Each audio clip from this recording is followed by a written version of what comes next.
இவங்க வீட்டுல 4 ஆம்பளைங்க இருக்காங்க. அந்த ஒரு பொம்பளை போய் கேட்டாங்களோ இவங்க 4 ஆம்பளையும் சூழ்ந்து பேசுறாங்க. நான் ஒரு ஆளா நிக்க 2 பொட்ட பிள்ளைங்களை நீ வச்சுக்கிட்டு கொடுத்துட்டம்மா. நீ வந்து ஒரு சிச்சுவேஷன்ல போய் மாட்டிக்கிட்ட. நம்ம ரிக்வெஸ்ட் பண்ணி பார்ப்போம் பண்ணுவரான்னு.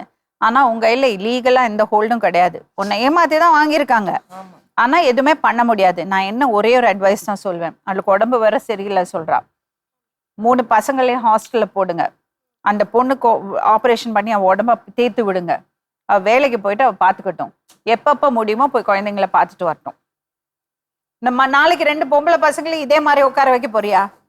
இல்லைங்க, அதுதான் மேடம் வந்திருக்கேன். அப்ப படிக்கணும்ல அவங்க. இப்படியே தப்புக்கு மேல தப்பு பண்ணிட்டே இருந்தீங்கன்னா என்ன அர்த்தம்? அந்த பையனை வர சொல்லுங்க.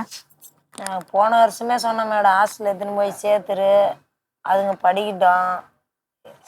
நீ தான் கெட்டு போன, பசங்களையும் கெட வைக்காதன்னு தான் நானும் சொல்லி. அதுதான் ஒரே ஒரு வழியம்மா உனக்கு. அவங்களே தப்பு செஞ்சாங்களோ நீயே தப்பு, முக்கால்வாசி உன் மேலதான் தப்பு பண்ணிக்கின. இல்லம்மா, இது அந்த பொண்ணுக்கு தெளிவு வரதுக்கு முன்னாடி கல்யாணம் பண்ணிட்டாங்க. வாழ்க்கையில ரொம்ப கஷ்டப்பட்டாச்சு. ஒருத்தர் வந்து ஒரு ஆதரவா பேசினா நான் உன்னை பாத்துக்கிறேன்னு சொன்னா வேந்தது மேடம். இது இப்ப இந்த சுச்சுவேஷன்ல வந்து தெரிஞ்சே வேந்ததுதான் அது. இப்ப நீங்க சொல்றீங்கன்னா நாங்க புரிஞ்சுக்கின்னு தான் நடக்கணும். இப்ப நான் சொல்றேன். இவளுக்கு என்ன வயசுமா இப்போ? 29. சின்ன வயசு. வணக்கம். உங்க பேரு? சந்துரு. என்ன சந்துரு பிரச்சனை? நாங்கள் வந்து ஒரு 5 வருஷமா வெளியே இருந்தோம். இங்கே புதுசாக மாறி வந்தோம், இடம் வாங்கணும்னு சொல்லிட்டு ஆமாம் மாறி வந்தோம். அப்போ வந்து இந்த ஓட் லிஸ்ட் எடுக்கிற லிஸ்ட்டில் இவங்க இருந்தாங்க.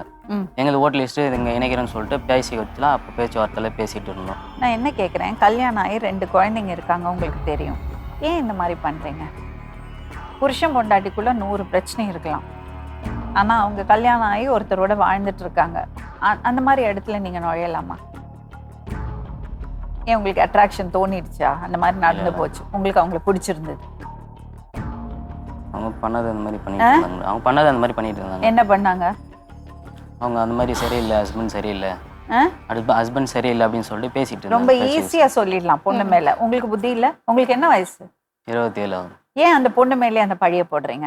உங்க 2 பேருக்கும் அட்ராக்ஷன் ஆச்சு, 2 பேருக்கும் ஒருத்தர் பிடிச்சிருந்ததுன்னா அதை ஏத்துக்குங்க.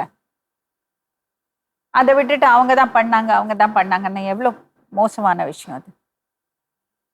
சரி, பழகிட்டீங்க, அப்புறம் என்னாச்சு? எதுக்கு அவங்கள்ட்ட லோன் வாங்குனீங்க? லோன் எடுத்தாங்க, அவங்க தான் எடுத்தாங்க. எடுத்து மாடு வாங்கினாங்க, ஆடு வாங்கினாங்க, எல்லாமே பண்ணாங்க, வித்தாங்க. அவங்க செலவு தான் பண்ணாங்க. எனக்கு 1 ரூபா கூட கொடுக்கல.